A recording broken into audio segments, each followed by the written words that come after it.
Question क्या है कि क्वेश्चन समझ लो, एनसीईआरटी का ही प्रेरणा का विधि पर जो एग्जांपल दिया उसको बता रहे हैं कि दो सुचालकीय गोले हैं, दोनों सुचालकीय गोलों को बिना स्पर्श किए हुए, गोला को नहीं छूना है, बिना स्पर्श किए हुए एगो को धनावेशित करना है, एगो को क्या करना है, ऋणावेशित। ये बताइए गोला को छूना नहीं है तो कौन विधि लगेगा, प्रेरण।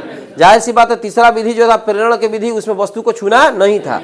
तो सबसे अब एक पन्ना का होगा, दिमाग यहाँ रखिएगा, कोशिश करेंगे पूरा का पूरा माथा के अंदर प्रवेश कर जाए, समझ रहे ना। तो खाली यहाँ ध्यान से देखिए, घरे जाके कम पढ़े के पड़ी, लेकिन तो ध्यान यहाँ रखे के पड़ी। केस फर्स्ट में सबसे पहले दो गोलों पर विचार करते हैं। कितने गोले हैं, दो गोले हैं।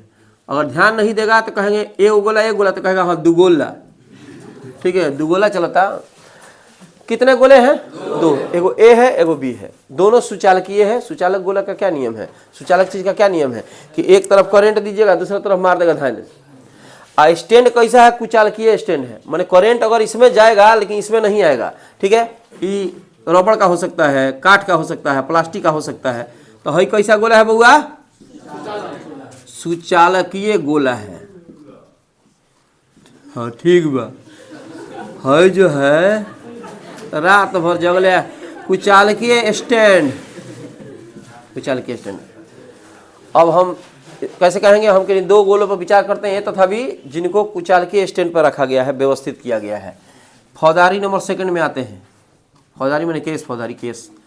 दोनों गोलों को एक दूसरे से सटा दीजिए। अब आपके दिमाग में आ रहा है गोला तो छूना नहीं था, छू कह रहा है, हम स्टैंड पकड़ के ना सटा रहे हैं हम, ठीक है। गोला तो जब छुइएगा ना तो फिर प्रैक्टिकल खत्म हो जाएगा, क्योंकि आपका शरीर भी सुचालकीय है।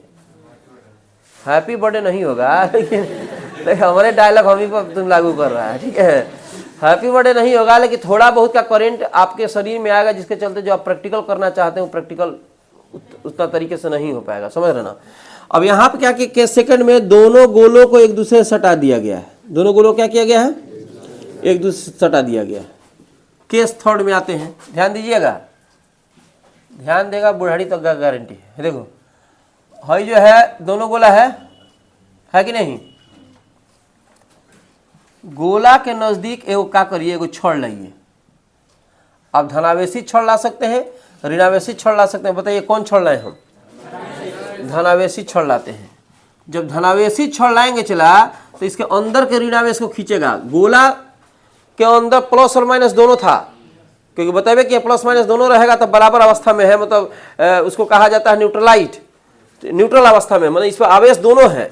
तो इसके अंदर के ऋणावेश को खींचेगा, तो जब अंदर के ऋणावेश को खींचेगा तो ऋणावेश हेने आ गया और धन आवेश हेने हो गया। तो ई ना कि धन आवेश ढकला गई, याद रखना चाहिए। कोई कहता है कि धन आवेश ढकला गया, धन आवेश ढकलाता नहीं है। एक जगह दूसरे जगह धन आवेश घसकता नहीं है, खिसकता कौन चीज है, ऋणावेश। अगर मान लो कि यहाँ पे मान लीजिए कि यहाँ 10 गो, इसमें 10 गो इलेक्ट्रॉन है और 10 गो प्रोटॉन है, मतलब ये न्यूट्रल है, मैंने कोई आवेश नहीं है। 10 गो इलेक्ट्रॉन है और 10 गो प्रोटॉन है, ये भी न्यूट्रल है। आप धन आवेश दिखाए हैं, किसको खींचेगा, इलेक्ट्रॉन को। मान लीजिए कि 5 गो इलेक्ट्रॉन यहाँ से आके बैठ गया है, कै गो हो गया, 15 गो, कै गो हो गया, 5 गो। अपने आप इस गोला के अंदर धन आवेश की मात्रा बढ़ती हुई दिखाई दे रही है। अरे समझ रहा है, इसका मतलब इसकी इलेक्ट्रॉन की अपेक्षा प्रोटॉन ज्यादा हो गया तो अपने आप धनावेशित घोषित हो जाएगा। और यहाँ पे इलेक्ट्रॉन की मात्रा बढ़ गई प्रोटॉन की अपेक्षा तो ऋणावेशित घोषित हो जाएगा। माने इलेक्ट्रॉन के आने जाने के चलते धनावेशित ऋणावेशित हो रहा है। प्रोटॉन वहीं पे है, प्लस नहीं खसक रहा है, खसक कुछ रहा है माइनस। तो हई जो है यहाँ से इलेक्ट्रॉन कुछ आया, जिसके चलते यहाँ क्या हो गया बुआ, ठीक है, यहाँ अधिक ऋणावेश आने के चलते ये हो गया ऋणावेशित, इधर हो गया धन। आज के बाद कोई कहे कि धनावेशित ढकला गया, कहे पागल है, इस धनावेशित ढकलाता है। धन लिखा जाता है कि धनावेशित को विकर्षित कर रहा है, लेकिन हटता नहीं है। इलेक्ट्रॉन हटेगा चाहे सटेगा, हटने सटने के चलते एगो धन हो गया, क्या हो गया, ऋण हो गया। 1 करोड़ रुपया रखे हैं, मैं करोड़पति हूँ, मैं करोड़पति हूँ। आ कोनो डकैती डलस 1 करोड़ 1 रुपया लेके चल गए, 1 रुपया पाकिट में रहा, वो झाड़ के लेके चल गए, 0 बटा सन्नाटा हो गई, खत्म हो गया ना, माइनस में चला गया। 1 रुपया वो भी अपने मित्र से लिया था चॉकलेट खाने के लिए, कहा कि अगले दिन दे ही देंगे, 1 करोड़ रुपया तो है, और वो पाकिट मार लिया, ऋणावेश हो गया ना जी। बात समझ रहे, समझ रहे। आने जाने के चलते कोई चीज धनावेशित हो रही है, कोई चीज क्या हो रही है, ऋणावेशित हो रही है। तो आज के बाद कोई अगर पूछे, पढ़ाए, चाहे तो मत कहिए कि धन ढकेल दिलस, तो जहाँ धन ढकेली वह धन धुआं हो जाए, कूदत रहे एकदम। याद रखिएगा। तो याद रखना है कि यहाँ से कौन चीज खस क्या है बुआ, अधिक मात्रा में ऋणावेश होने के चलते ये पोर्शन ऋणावेशित हो गया, ऋणावेश की कमी होने के चलते है क्या हो गया, धनावेश। वाह, सब छुहाड़ा उतर से धीरे धीरे हो। अब क्या करेंगे, गोलवा को अगर इसको हटा दें हम तो पट देना सट जाएगा, कहे कि प्लस और माइनस के बीच क्या चल रहा है, आकर्षण चल रहा है। तो इसको जब हटाइएगा तो यही आपस में मिल ही जाएगा। अब क्या करते हैं बउआ, इसको यहीं पर रखिए और गोला के बीच गैपिंग कर दीजिए। गोला गोला लटकल बल्लूला लिया वो कोको कोला। ये तो याद करबे करबे थे। फिजिक्स ना नहीं याद करो। सुनिए, यहीं पर रखे रहिए, अगर इसको हटा दिए तो फिर मिक्स हो जाएगा। इसको यहीं पर रखते हुए गोला के बीच थोड़ा सा गैपिंग कर दिए, ढींका चिका ढींका चिका ढीक और ढींका चिका ढींका चिका ढींका चिका ढीक। गोला के गैपिंग करने से क्या फ़ायदा हुआ, अगर इसको आप हटाते भी हैं तो ये इलेक्ट्रॉन जो इधर बह के आए थे इस साइड में नहीं जा सकता है, इसमें नहीं जा सकता है, हेने तो घूमबे करेगा। उस दिन भी बताए थे मुक्त इलेक्ट्रॉन क्या होते हैं। मुक्त इलेक्ट्रॉन पूरे का पूरे चालक के अंदर कहीं पर भी घूम सकते हैं।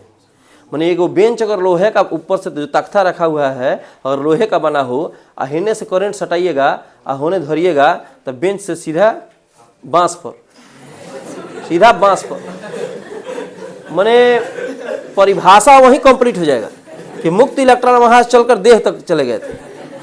लेकिन अब काठ हो वहां 11,000 दीजिए 1 करोड़ दीजिए, वो तो हिलबे नहीं करेगा, क्योंकि इलेक्ट्रॉन वहां पे चार्ज दे देगा वहीं पे, लेकिन चलेगा नहीं, चार्ज चलता नहीं है उसमें का। ठीक है, तो यहां से अगर यहाँ पे इलेक्ट्रॉन था ये बह के इधर आ गया, इसका मतलब ये भी सुचालक था, ये भी सुचालक था, इसमें नहीं आएगा, इसमें आएगा, इसमें नहीं आएगा। ठीक है, अब इसमें गैपिंग कर दिए। अब सीधा सीधी केस नंबर कितना आएगा, 5।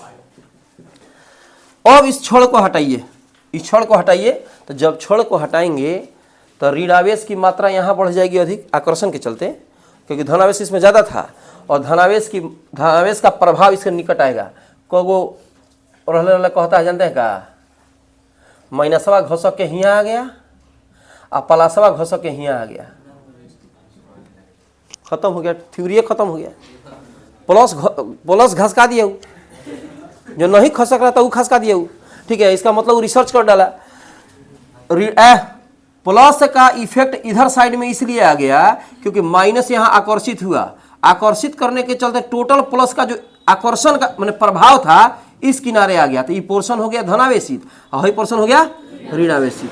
हई गोला ए और हई गोला बी, दोनों गोला है, इसमें कोई दिक्कत, सी कहाँ से आ गया। ठीक है, समझ रहे हैं जी। अब क्या करेंगे, दोनों गोला की दूरी इतनी अधिक बढ़ा देंगे कि दोनों पर का प्रभाव क्या हो जाए, चला दोनों पर का प्रभाव खत्म हो जाए। एक और बात आपको हम बता दें, ठीक है, किसी को इस रिकॉर्डिंग से अगर आपत्ति हो तो हमसे कहिएगा, इसका हम विकल्प निकालेंगे। मान लीजिए किसी को लगता है कि सर टांग दिए हमको अच्छा नहीं लग रहा है, तो उसका एक ही विकल्प है, आपसे कहेंगे कि कहीं गेटवा के बाहर जाइए, ठीक है, ये टंगले रहेगा, विकल्प खत्म हो गया। अरे भाई तुम नहीं आया था तब से ही चल रहा है सर, जाएगा तभी चलेगा। तुम सोचेगा कि इसके चल रहा है भाई, कहने का मतलब है कि अलग ही दुनिया ना है, ये दुनिया अलग है। कहे गोला जी, दोनों गोला। अंकित जी को खड़ा करिए। अंकित जी हमसे खिसिया रहते हैं, कहते हैं का रोज हम ही से पूछता है तुम, हमको ही चलवा अच्छा लगता है स्वभाव का, लेकिन तुम खिसिया हो बुझाता है का, इसी खिस में पटका है मोबाइल अभी। दोनों गोला के बीच की दूरी आप तो नहीं बढ़ा दिए, क्या फर्क पड़ेगा? वो तो यहाँ पर भी है, मैंने दूरी बढ़ा दिए हैं। अब क्या कुछ समझ में आएगा, कुछ प्रभाव समझ में आ रहा है? वो तो पहले से भी है, बोलो। हाँ वो तो हो जाएगा, तब क्या होगा? हाँ वेरी गुड, हाँ ये सही थ्योरी मारा है अभी, बढ़ जाइए। हो गया क्या कि आकर्षण खत्म होगा, आकर्षण खत्म करने के चलते इलेक्ट्रॉन अपने जगह पे आ जाएंगे, जिसके चलते पूरा पृष्ठ पर ऋणावेश फैल जाएगा और यहाँ पर भी इलेक्ट्रॉन सब जगह आ जाएंगे। आने के चलते धनावेश का जो प्रभाव हुआ पूरे पृष्ठ पर, जो एक तरफा हुआ था, उसका प्रभाव पूरे पृष्ठ पर सब तरफ बराबर फैल गया। समझ रहे हैं जी? तो पिंड ए हो गया ऋणावेशित, पिंड बी हो गया धनावेशित। एक बार बताते हैं और दोबारा हम पूछेंगे, अब बताना पड़ेगा, कोई दिक्कत। सबसे पहले केस फर्स्ट में हम किसी सुचालकीय गोले विचार करते हैं, माना कि और भी दो सुचालकीय गोले हैं जिनको कुचालकीय स्टैंड पर रखा गया है। केस सेकंड में आते हैं, केस सेकंड में दोनों गोलों को एक दूसरे से सटाया गया है। केस थर्ड में आते हैं, केस थर्ड में किसी धनावेशित छड़ को, कौन छड़ है, धनावेशित छड़, धनावेशित छड़ को दोनों गोलों के निकट लाया जाता है। तो धनावेशित छड़ के प्रभाव के चलते गोलों के अंदर का ऋणावेश इधर आकर्षित होता है, ठीक है, जिसके चलते गोला ए के अंदर ऋणावेश की मात्रा बढ़ जाती है, गोला बी के अंदर धनावेश की मात्रा बढ़ जाती है। धनावेश खा सकता है कि नहीं खा सकता, नहीं खा सकता है, ठीक है। अब यहाँ पे केस 4 में छड़ को वहीं रखते हुए दोनों गोलों के बीच में गैप कर दिया गया है, दोनों गोलों के बीच में कुछ अंतराल बना दिया गया है। केस 5 में आते हैं, छड़ को हटा दिया गया, हटाने के चलते जो ए का ऋणावेश है और बी का धनावेश एक दूसरे को आकर्षित करते हैं और गोला के ए पर और बी पर दोनों एक दूसरे के निकट आ जाते हैं। धनावेश नहीं आता है, धनावेश का प्रभाव निकट आता है, लेकिन ए का जो ऋणावेश है वह चलकर नजदीक आ जाता है, माने यहाँ का इलेक्ट्रॉन उठ के चल जाएगा, यहाँ का धनावेश का टोटल प्रभाव इधर खींचा गया, कोई दिक्कत। तो हई छोर हो जाता है धनावेश से, हई छोर हो जाता है ऋणावेश। अब क्या करते हैं, दोनों गोलों के बीच की दूरी इतनी अधिक बढ़ा देते हैं कि दोनों तरफ का एक दूसरे का प्रभाव खत्म हो जाता है और गोला ए पूरी तरह से ऋणावेशित हो जाता है, गोला बी का हर एक भाग धनावेशित हो जाता है। कौन को समझे, हाथ उठाता, पूरा समझे हैं, याद है, समझे है ना। तो आज एगो दूगो केस हम लिखवाते हैं खाली, क्योंकि हमको वहाँ पर भी जाना होता है, जनबे करते, 5 मिनट पहले छोड़ते हैं हम। तो आप लोग लेट से आते हैं, हम तो इतना टाइम से चलाते हैं, आप लोग लेट से आते हैं, पता नहीं क्या है।